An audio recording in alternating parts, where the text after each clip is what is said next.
Okay, well, welcome everyone. I'm super excited today. I've got Dr. Carrie Lam here with us. Now, she's a very high achiever and a sought after expert in the field of adrenal wellness and healing. Dr. Carrie earned her Doctor of Medicine degree from Loma Linda University, California. She is board certified in family medicine, anti-aging, and regenerative medicine. Her career focus is in primary care along with functional and integrative medicine, with emphasis on anti-aging, lifestyle medicine, and nutrition. She actually won a medical scholarship award for preventative medicine and is an author of the best international selling books, Advanced Symptoms of Adrenal Fatigue Syndrome, A Metabolic Approach, and Adrenal Fatigue Syndrome Cookbook.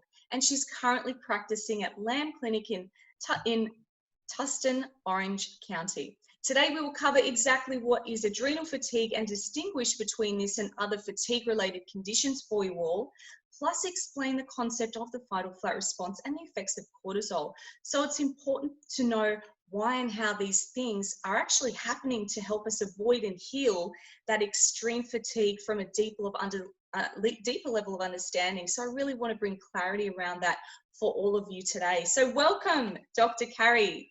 Thank you so much, Vanessa, for the invite. I'm so excited to be here. Yeah, it's fantastic. And look, such an important topic, right? As we were discussing our first meeting with everything going on this year, look, I've been talking to people, there's burnout happening, people are tired, and then there's different aspects of that: physical, emotional, mental tiredness as well. And that can lead to what we hear of adrenal fatigue. So I'd love for you to clarify a few terms for us firstly.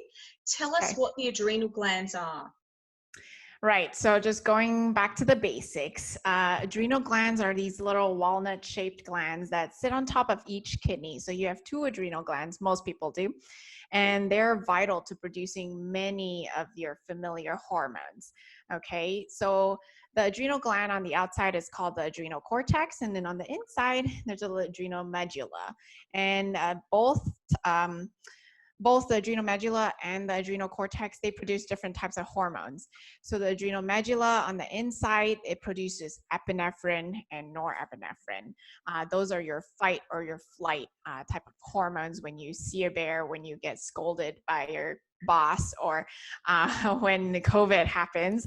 That's what happens. You put out the epinephrine and norepinephrine. And then on the outside, the adrenal cortex, on the outside in, you produce aldosterone, which is used for salt balancing in your body. Okay, so it can regulate like blood pressure and the salt content in your body.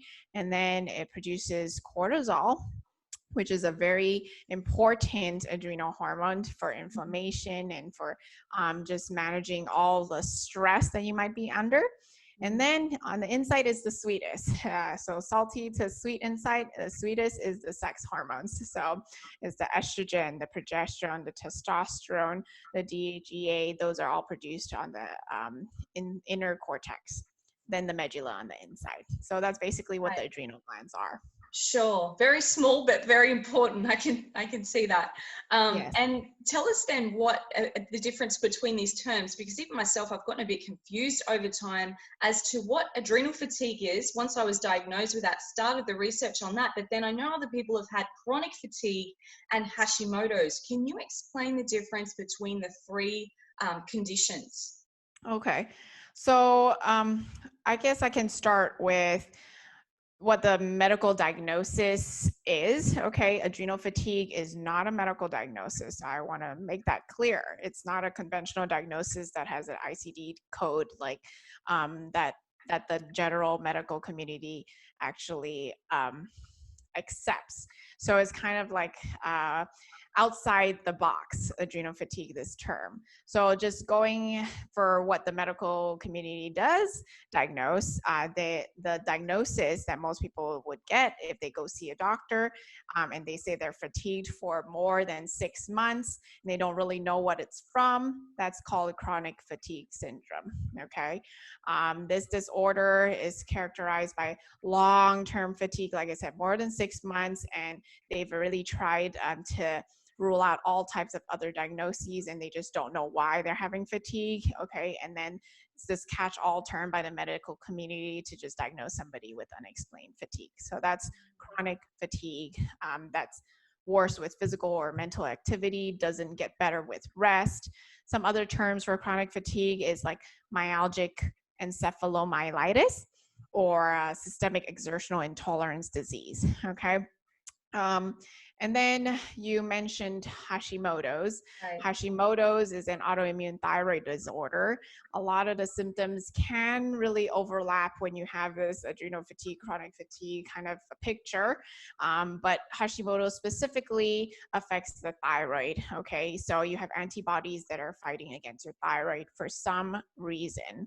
And you can easily diagnose somebody with Hashimoto's by running, antibodies in the blood, or doing antibody testing, or doing thyroid testing. So that is also a medical diagnosis. Hashimoto's is a medical diagnosis. And sometimes what we tend to find is these thyroid labs, they can come back slightly normal, slightly subclinical. And when the numbers are a little off, the physicians might have a tendency to want to put you on medication, saying, hey, you're going to feel a boost when you take this. And in the beginning, when you take thyroid medication, yeah, you're going to get a lot of energy, right? Because you're basically stimulating your thyroid to give energy. But after some time, some people might say, hey, I actually don't feel good. I'm actually wired and tired now.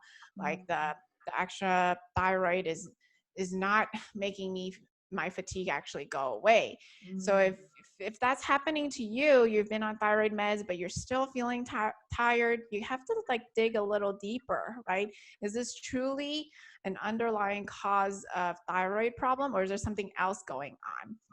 And that's what we tend to see, like people that come from all over the world, they've been placed on thyroid medications, or they've been placed on other natural thyroid, whether it's Armour, NP thyroid, or whatever, other thyroid herbs or glandulars, and they've been overstimulated for quite some time, but they still don't feel good. That's when we always want to look at other secondary causes. Is it the gut? Is it the adrenals? Is it the hormones? So that's where we kind of want to tell the difference, okay? And then now going to just adrenal fatigue, which I said is not a medical diagnosis, but it manifests in so many people with non-specific symptoms and differing in severity and effect. And that's why it's a syndrome, because there's so many different symptoms. Some come together, some don't come together. There's not really one specific cause that can cause adrenal fatigue. And so that's why it's called like a syndrome, okay? Right. And when you look at the conventional world, looking at adrenals, unfortunately, there's usually just one side of the extreme, which is Addison's disease, where really there's no adrenal hormones. Your adrenals have basically burned out, like you say, burnout, to the worst of the worst, and they can't produce cortisol. And then on the other side is Cushing's, where you have too much cortisol. And what's in between there? There's no medical diagnosis for this gray zone on each extreme, right? And that's where this adrenal fatigue kind of comes in, and this whole community comes in, and this whole like syndrome of symptoms come in, that, hey, your lab tests might be normal. You might have gone and done an ACTH test, at cortisol levels in your blood or your saliva, they might all be normal, because they do fluctuate throughout the day. They vary from person to person, from situation to situation, but you're still feeling fatigued. And so this adrenal fatigue, I also want to stress that it's a term that we are thinking about changing, because now we know it's not only the adrenals, and we'll kind of go through this, where it's really a whole body stress response. And I call it the neuroendometabolic stress response, where it's the brain, it's the hormones, it's the metabolism, all coming together like an orchestra, your body, the body systems and circuits being affected by stress. Right.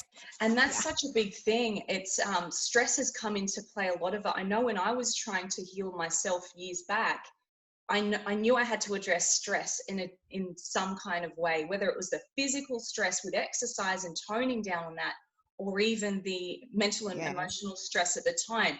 But I'd love now to ask you, why do you think then, with people and clients you've seen over the years, why do you think people are getting burnt out? And is this idea of burnout and this term that we are using is that what kind of the preliminary to perhaps leading to adrenal fatigue or chronic fatigue?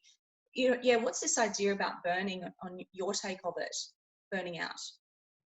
Yeah, this burnout term, we're getting a little more cognizant of it, you know, and it can be because of society's, I would say, expectations, right? Nowadays, as society is like full speed ahead, oh, why aren't you working 24/7? You could be making, you could be so successful if you worked harder, if you were more successful, you know, if you had more education. And we kind of place that stress on ourselves, or society does, right? It kind of looks down on people for not working. Like, what, Right. you're unemployed? Like, why aren't you working? And so working is kind of the norm, but not only just normal working. You have to be going the extra mile. You have to always be striving to get that bonus or that extra pay, Mm. as because of the society, right? Right. And as human beings, I think we do want to put that stress on ourselves, and so we see that our stress is not from seeing a tiger in the woods like back in the day with the Mm. hunters. Our stress is staying up late at night and having to finish that project, or else I know that my boss will not be mad at me, or like family Sure. drama, or going through divorce and relationships issues. You know, Mm. stress after stress after stress is just what then we call chronic stress. Mm. Okay, so the epinephrine, the norepinephrine, sure, it comes out in the beginning when you have a fight or a flight. Um, and over time, as you have chronic stress, more and more epinephrine, more and more norepinephrine starts putting out. And the adrenal's other function is to put out cortisol to kind of balance that seesaw. Because when you have a lot of epinephrine, norepinephrine, you want to have more cortisol to help balance that inflammation that epinephrine causes. Right. Okay, because you don't always want to have so much epinephrine in your body. Epinephrine is there to like constrict, to get the blood where it needs to go. You know, like it's what they give in CPR in order to like jumpstart you back to life, but it's not something that you should be having chronically. And then as the cortisol starts, your adrenals start putting out more and more cortisol, then at some point in time it's going to say, hey, I'm tired of putting out cortisol. And that's what we look at the burnout, you know. Right. um, you drink, you sleep, you stay up late, you wake up the next day super tired, you drink a cup of coffee. What does that do? That tells your adrenals, okay, produce more cortisol artificially, because it's going to start stimulating your adrenals. Say, hey, you need to work harder, adrenals, why aren't you keeping up? And then soon your adrenals start to burn through more cortisol until you just it burns out. Your adrenals also can burn out, and it reduces the amount of hormones that it can produce. Okay, not only the cortisol, but then hormones like estrogen, progesterone, your Right. other aldosterone, and then it starts affecting your gut. You know, cortisol also affects the gut in making it leaky. So in the beginning, you might have high cortisol, and that actually makes your gut more leaky, which puts you at more prone of having these antibodies, which are like immune cells that are attacking foods that you normally eat, Wow. right? And all of this is just a kind of a cascade of events that we want to look at the whole body, right? If you also don't have a good lifestyle, that could also lead to stress on your body, right? Basically, if you don't Sure. eat well, or if you're stressed, then your gut becomes a little more leaky, and you definitely have to look at that too. Yeah, absolutely. Gosh, that's such a good explanation of it all. And it's kind of answered then. I was going to ask you if it gradually gets worse, so this tiredness, and explain for us the different stages now, if you could, of adrenal fatigue for me. But I'm kind of gathering now that the this idea of tiredness and burnout does accumulate, and then it can have a spin-off effect of going, oh, well, now we've overdone it with cortisol, therefore it's going to affect our gut, and that's kind of moving into other problems. So it's this domino effect, it seems, of so much Yes. of our body and our mind then getting affected, which I think clarifies for a lot of us, yeah, why we feel so exhausted. Because I would have described it when I was going through the worst of feeling almost numb, like Mm-hmm. this numbness.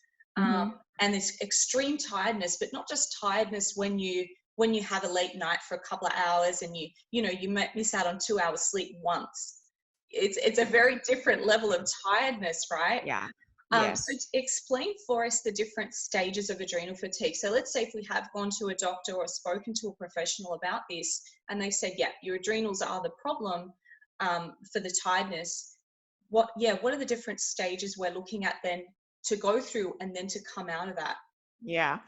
So yeah, we'll go through quite a bit because there's a lot to adrenal fatigue, and if you definitely have questions, just know that adrenal fatigue, it's very hard to go through yourself. Like you said yourself, Vanessa, I wish I had your information like a few Right. years ago, right? If you are struggling with adrenal fatigue, you don't know what to do, the best thing you can do is to find help. You don't want to self-navigate because depending on what stage you are, what your body's constitution is, you don't want to you don't want to put more fuel on the fire. You want to make sure you do what's right in order to get better in the right way, because what might be right for the beginning stage might not be right for the later stage, right? So that's very important that I want to bring up. And so Sure, absolutely.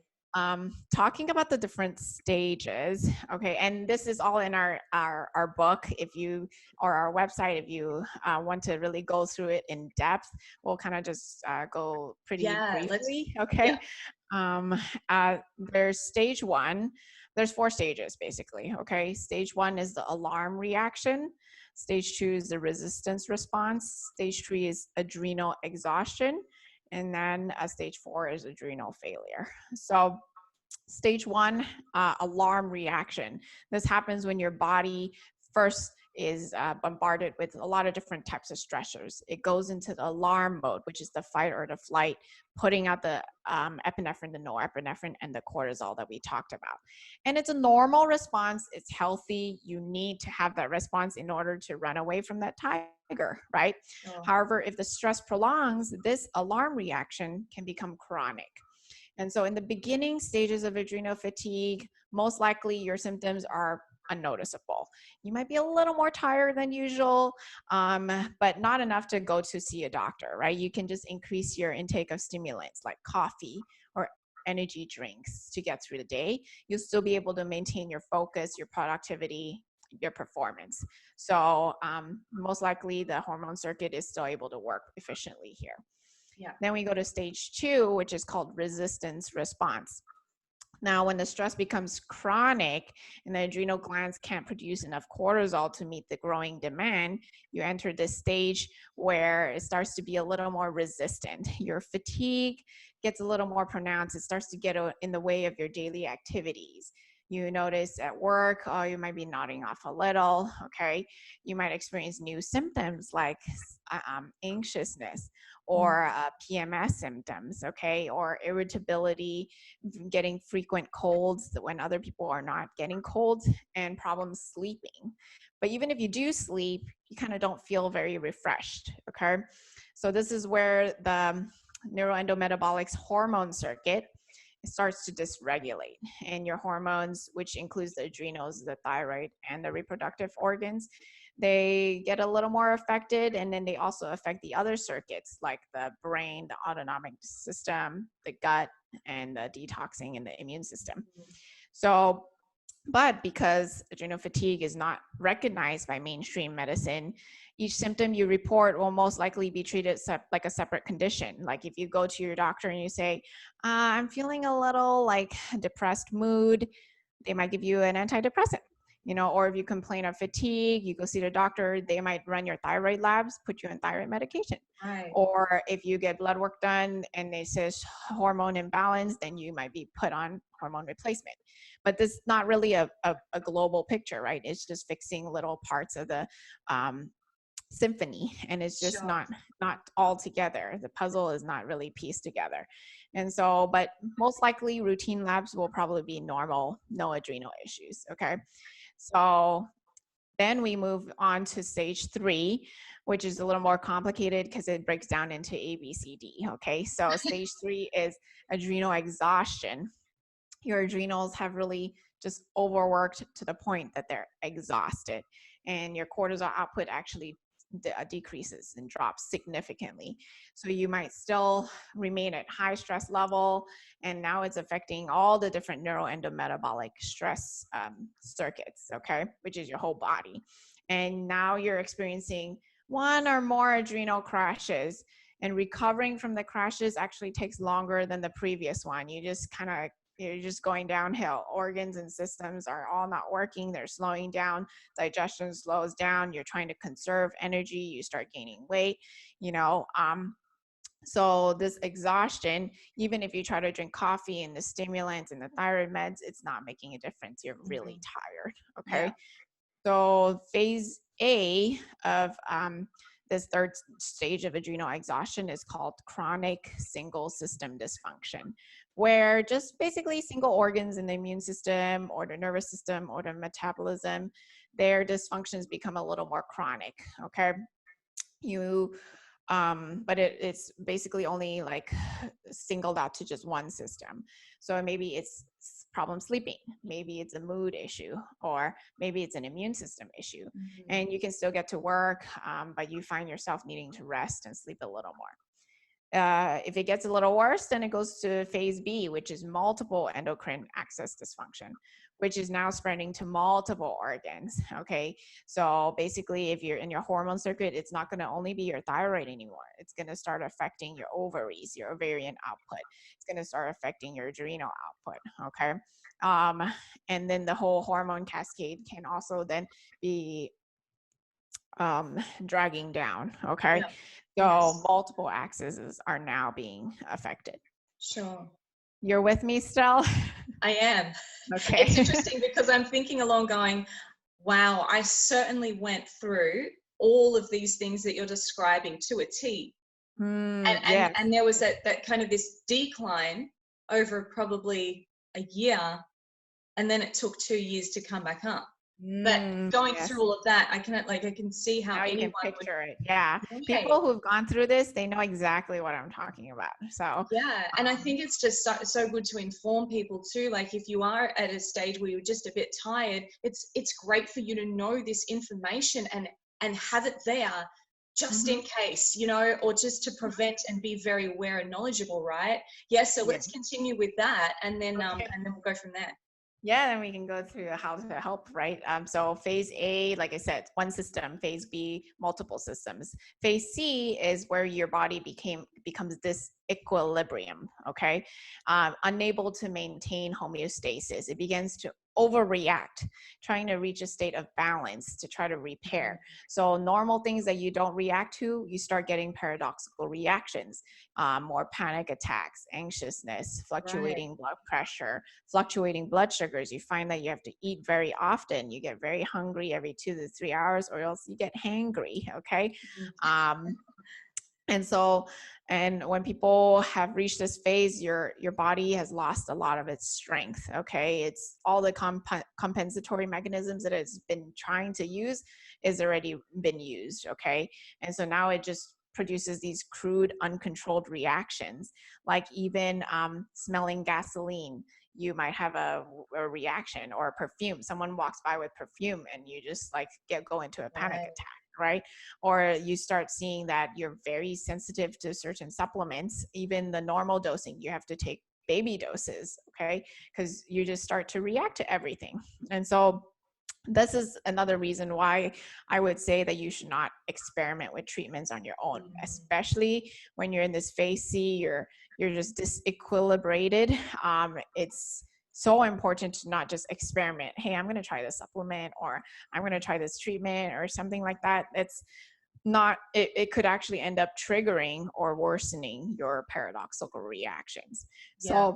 So then the reactions themselves, they become more of a stressor again on their own, putting more pressure on your body. So it's very important to, find someone who's experienced, a healthcare practitioner, or someone who's been through adrenal fatigue, or, consult with someone, because you need to get back your body, and you don't want to just do it in a way that's not safe. Okay. Yeah, absolutely. Yeah.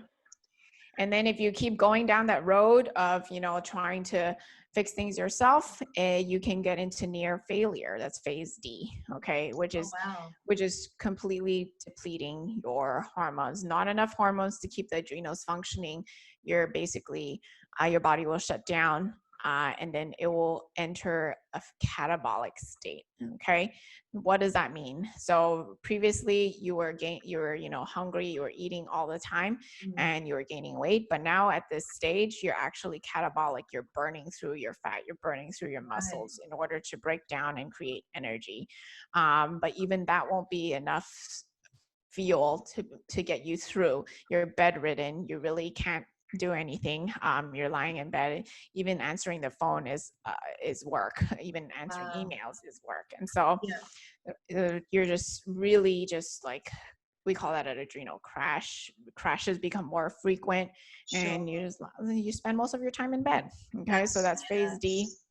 Wow, Um, that's no way to live. no, How long would you say it takes someone to get through those phases, or is that different for everybody?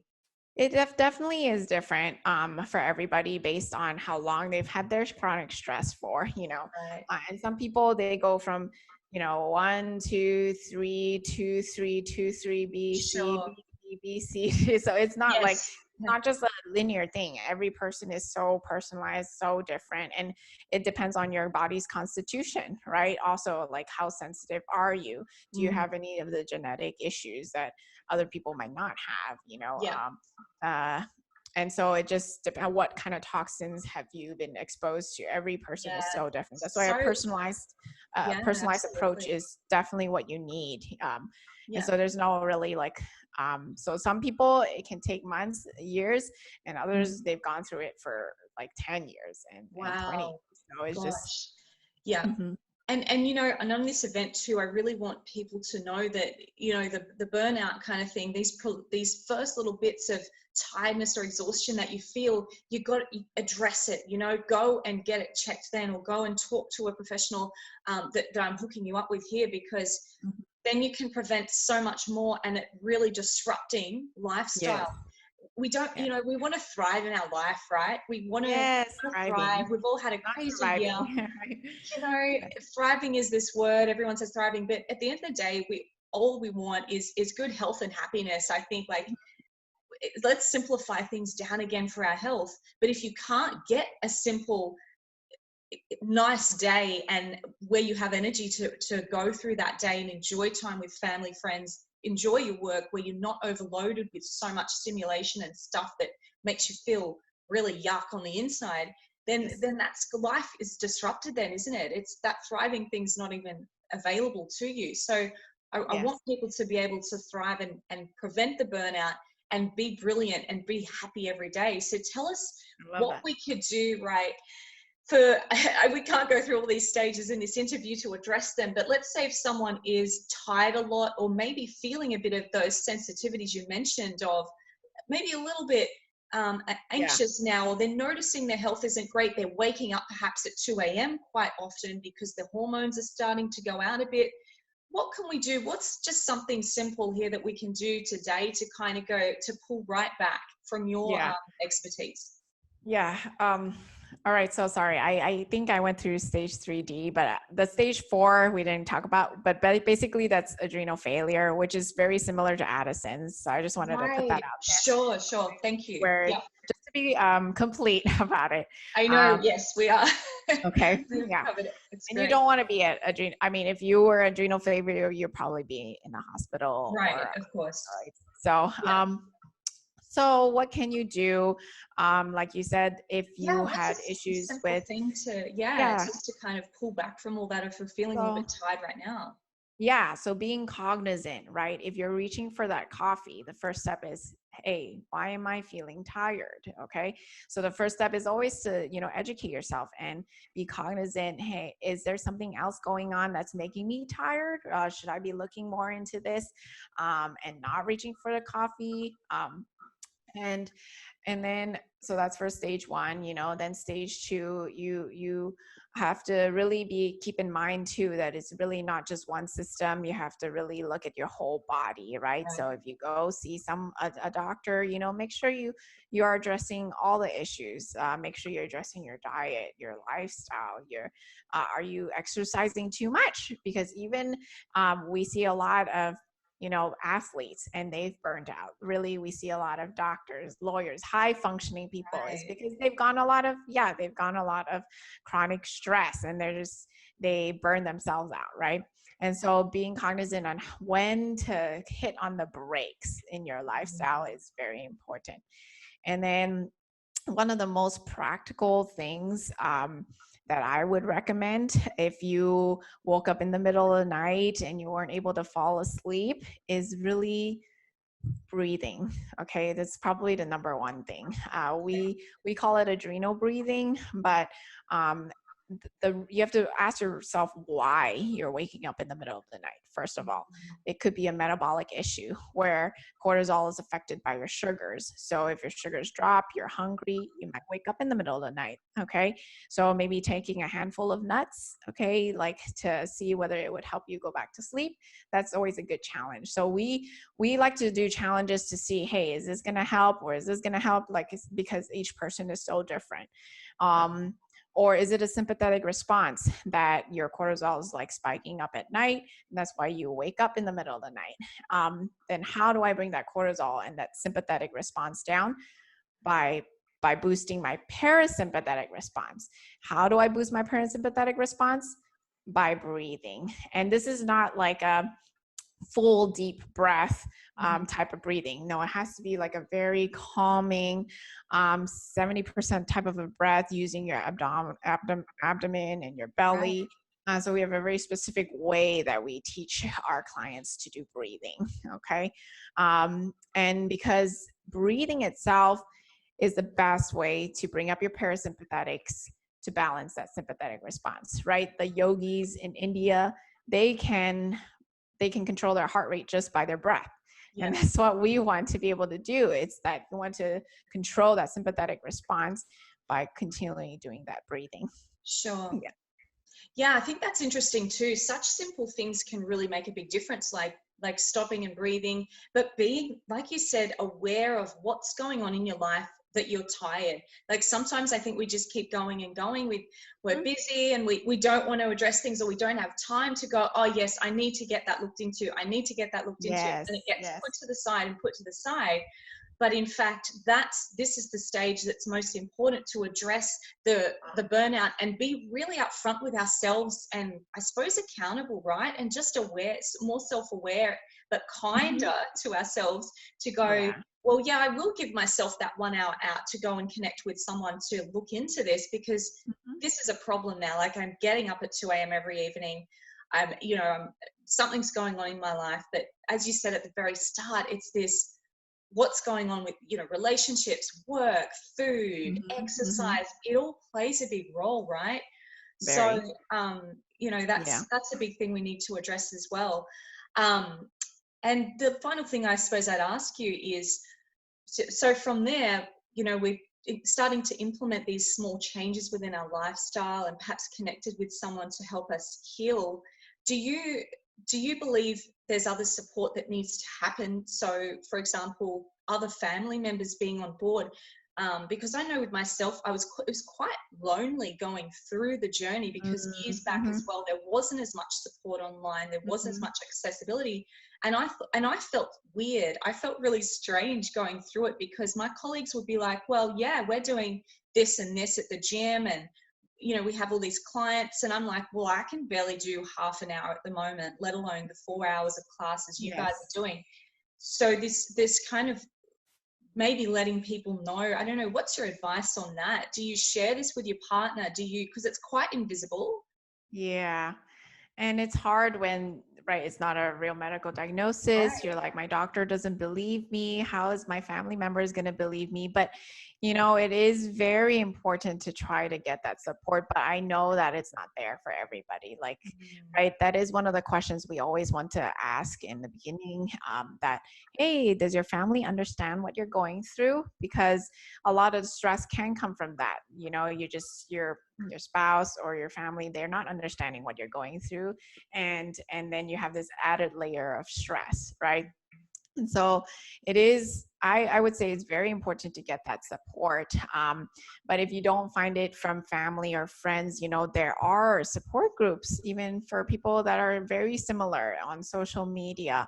And even like on our webpage, there's a bunch of people who have left testimonials because they wanted to let other people know, hey, this is real and I got better and you can get better, right? And so like watching that, you can get a little more encouraged, or you can reach out to people to be able to help you if you don't have that support. But I would say, yes, I think it's always good to have that open communication. Like when I do my consults, I'm very open. I'm like, hey, get your husband here and we can talk Sure. together, right? Like we all need to be on the same page or something like that. So it's not only just you having to explain secondhand, they can hear from me, an expert about adrenal fatigue on what you're going through. So they will understand. Yeah, absolutely. That's a really good tip. Thank you for reminding us of that as Yeah. well. Look, I think I could ask you questions all day on this incredible topic. There's so much. Yeah, there really, really is. Like, I hope that this has been beneficial to our wonderful audience. So thank you so much, Dr. Carrie, for joining us. I really look forward to connecting with you again on another interview. And thanks for being part of this series to help people. No, thank you so much, Vanessa, for this time. I just want to, say that really education is the first key. So really get the starter kit, educate yourself. What is adrenal fatigue? What stage are you in? What can you do? We want to be able to help you, empower you on this health journey. So thanks, Vanessa, for this time. Fantastic. Thank you again, and we'll talk again with you soon. Thanks, Yeah. everyone. Bye.